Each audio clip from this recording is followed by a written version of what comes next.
Hey, it's Dr. John Terry, the Black Belt Leader, and welcome to the Black Belt Leadership Podcast, where each week I'm giving you tips, tools, insights, and resources to help you become a better version of who you are and what you do as you discover, develop, and deploy your own Black Belt leader within. Hey, if you've missed me over the last week or two, I've missed you too. I have been on a 12-city, 8-week tour sharing excerpts from my newest book, Black Belt Secrets of Success. I've had an opportunity to speak on several large stages, several small stages, and as I've been traveling, I've done a number of virtual stages as well. And I can tell you the feedback from this book and the stories of success and how people are being inspired is something you want to check out. If you've not yet picked up a copy of my book, Black Belt Secrets of Success, you'll find it on Amazon, or you can go to my website, beablackbeltleader.com, and you'll find it in the store tab. But today I want to lean in and I want to talk about scars that tell a story. In 1976, I had the opportunity to compete in the AAA regionals in track and field. I was actually in the qualifying rounds to get ready to go to regionals. And in this qualifying competition, the top 3 competitors in each race got an opportunity to go and compete in regionals. Now, I was competing in track and field, and I was running a variety of different events as a utility runner. But in this particular scenario, I found myself running hurdles. Now, it was the finals of the qualifying match, and I had an opportunity to get to go to AAA regionals and represent my city and my state and have an opportunity to go compete at a high level. So I got into the blocks and the gun went off, and I was the first runner out of the blocks, and I hit the hurdles and I was well ahead of the field. It was one of the best starts I'd ever had out of the blocks. Now, as we got about halfway through the match, the individual to my left, an incredible runner from Clarksville, Arkansas, began to close on me. And as we got to the last 2 hurdles, he and I were neck and neck for first place. Now, as he and I leaned into the last hurdle, I dropped my trail leg just a little bit. And when I did, I hit the top of the hurdle. When I hit the top of the hurdle, it caused me to lose balance and to fall forward onto the ground. My right shoulder began to skid across this rubbery, nasty track that we had back then, but I managed to stay in my lane. I rolled to my feet, I got up, and I sprinted for the finish line. But sadly, the fall, the scrape, the roll, and by the time I got up, I ended up crossing the finish line in 4th place, just missing the cut. Now, I did get a consolation prize that day, but it wasn't a medal because back in those days, there were no participation trophies, and I'm not a fan of those anyway.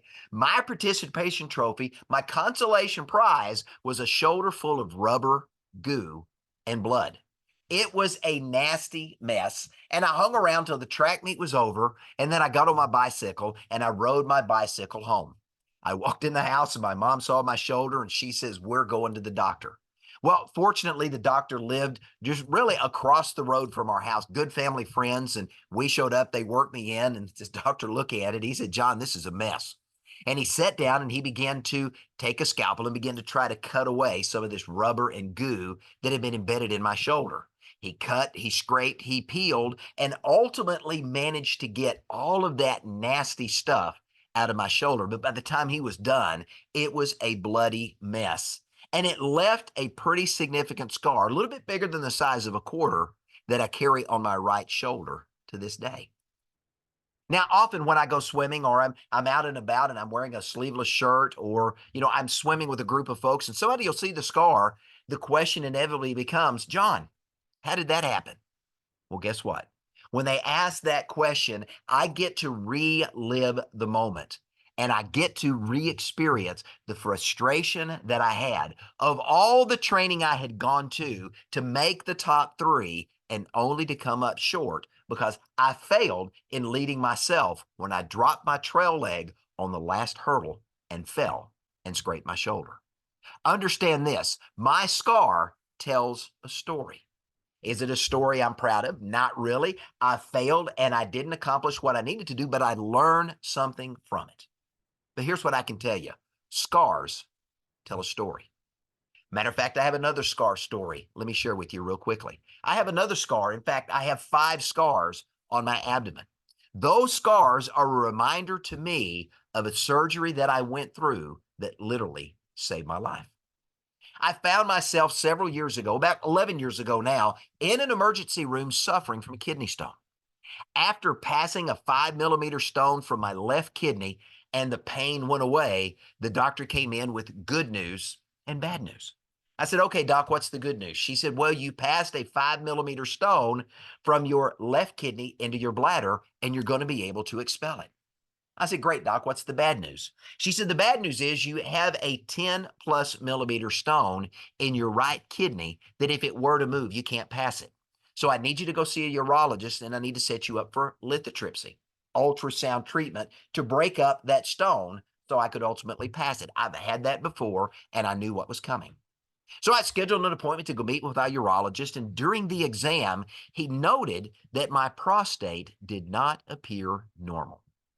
So he took some biopsies, and the very next day, I got a phone call that I didn't want to receive to let me know I had prostate cancer. 2 weeks later, I'm laying on a surgical bed, looking up at this robot floating over my abdomen with the doctor sitting in the corner of the operating room, his fingers and toes working these instruments at a computer as I was going through a Da Vinci procedure to have my prostate removed.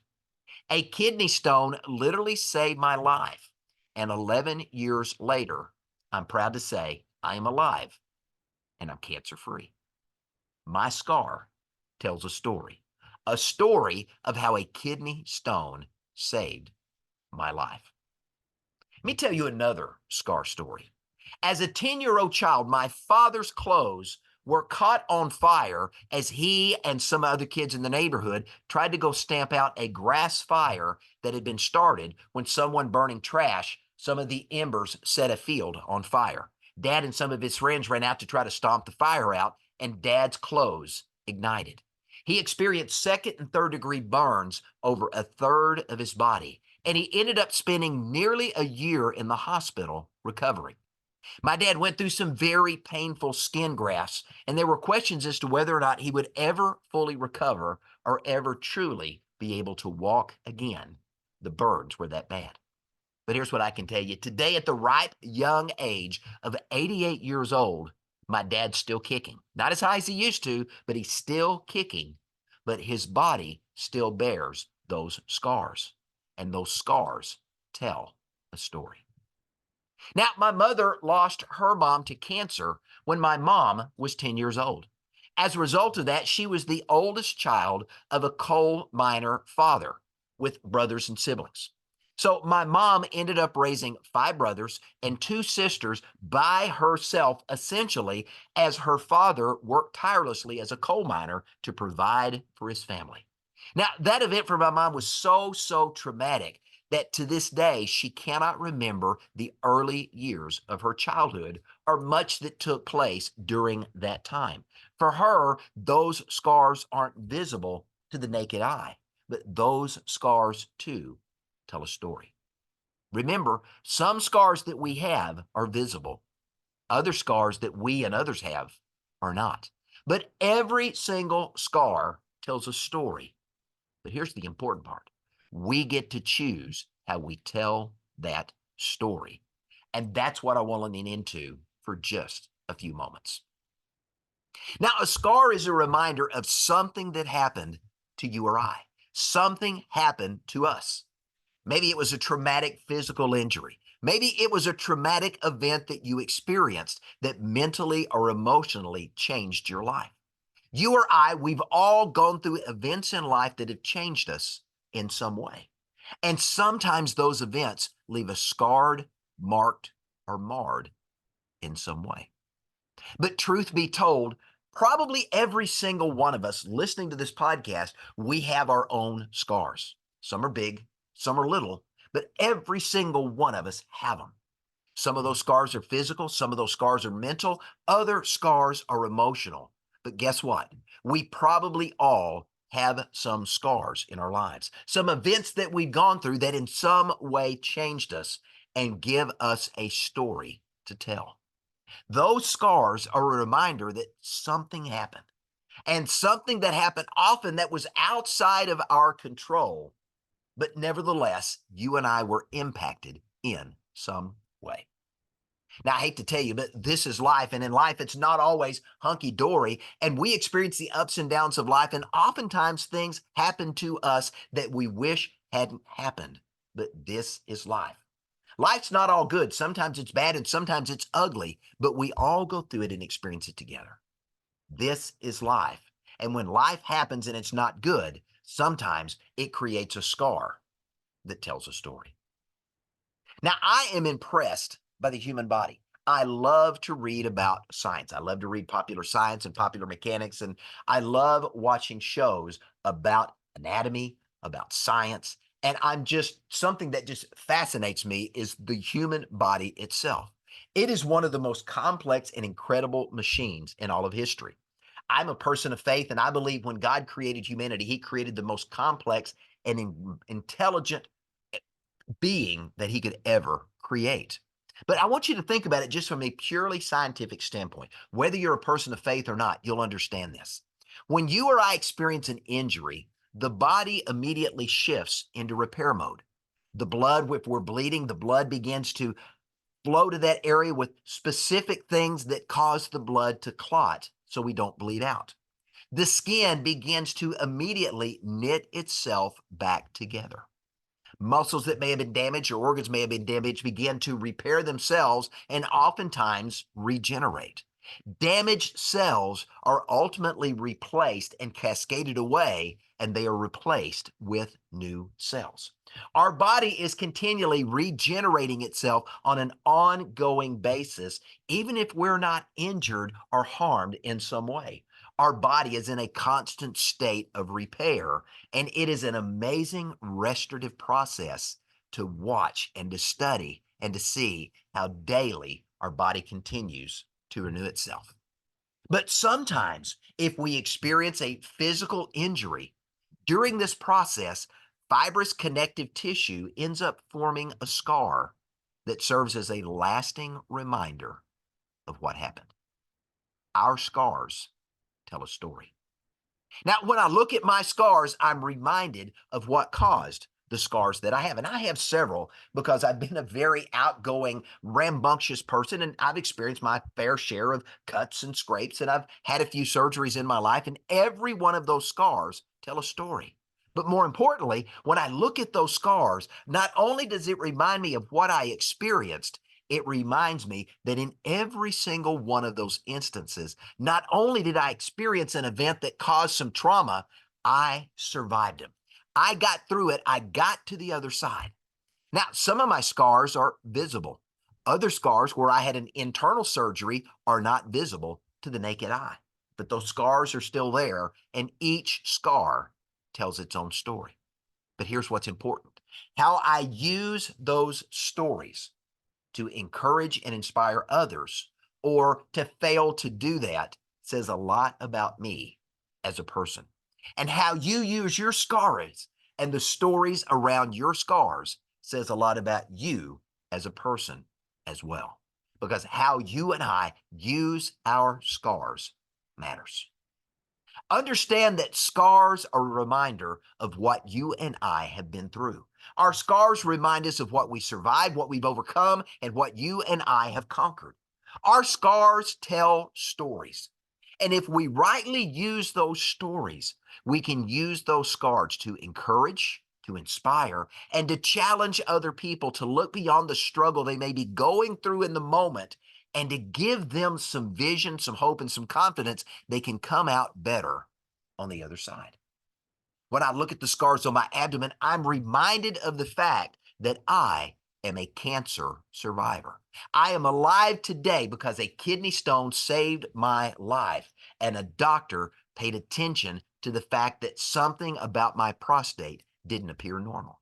Now, for those who are battling cancer, my scars and the story behind it can give them hope that they too can beat the dread disease they're battling. And like me, they can come out a conqueror on the other side. Regardless of the treatment they're going through, the fact that they're talking to someone who has survived cancer can give them hope. And that hope, rightly used, can help them hold on when times are tough and they're struggling to work through the process in the moment. You know, when we think about life, you and I all go through struggles. We all go through challenges. We all go through hard times in life. Not every day is a good day. Not every day is a great day. Some days are bad days, and some days are just horrible days. You and I are going to experience obstacles and setbacks as we go through life. It's just a part of living. Now, the scars you and I carry can tell a story of hope, a story of inspiration, a story of restoration, and a story of renovation that can be a source of great encouragement to other people. But it's up to you and I, to each and every one of us, to frame the story so it conveys the right message. I want you to remember this: your scars are a reminder of what happened to you. But what happened to you is in the past. It's over. It's something you came through and survived. That's the story your scars can tell. Now, I want you to think about that. There's a story of encouragement, of inspiration, of hope, of restoration, and renewal in your scars that someone else needs to hear today. Many people you and I come into contact with every day, we may not know it, but they may be in the midst of trauma and they need to hear someone that says, I've been there, I've done that, and this too shall pass. And when we get an opportunity to tell our story of survival, how we came through, we overcame, and we're still here, still striving, and still leading ourselves well and making good choices, we get to tell a story of healing, of recovery, and renewal. What are we doing? We're essentially throwing a lifeline to someone who may be struggling, that they can grab that lifeline, that hope that they get from your story, and they can cling on to it until they get safely to the other side of the shore. You know, Napoleon Bonaparte once said, a leader is a dealer or a merchant of hope. I love that statement. Leaders are dealers of hope. Our leaders are merchants of hope. Similar verbiage, and depending on which translation that you read, that's what we see Napoleon Bonaparte shared. It's a beautiful story that you and I had the opportunity to be a dealer of hope. The stories that you and I get to share surrounding our scars allow us to do just that, to offer hope, to offer confidence to somebody who is hurting, and to help them shift their perspective from the problem they're experiencing right now to the outcome they can ultimately experience when they come through on the other side. We can give them the hope and the inspiration they need to continue fighting the battle until they ultimately conquer the obstacle or challenge they're dealing with in the moment. That is an amazing opportunity for us to use our scars to tell a story that matters to someone else. Remember, you and I, we all have scars. Some of our scars are visible, some of our scars are not. A scar is a reminder of what happened, but more importantly, a scar is a reminder that you and I have overcome, we've moved on, and we can inspire other people to do the same. Each scar tells a story, and how you tell your story matters. So let me leave you with this. What stories do your scars say about you? And more importantly, what stories could your scars be saying that you're not currently telling that other people who are struggling need to hear from you? I'm John Terry, the Black Belt Leader. Thanks for joining me. Have a great day.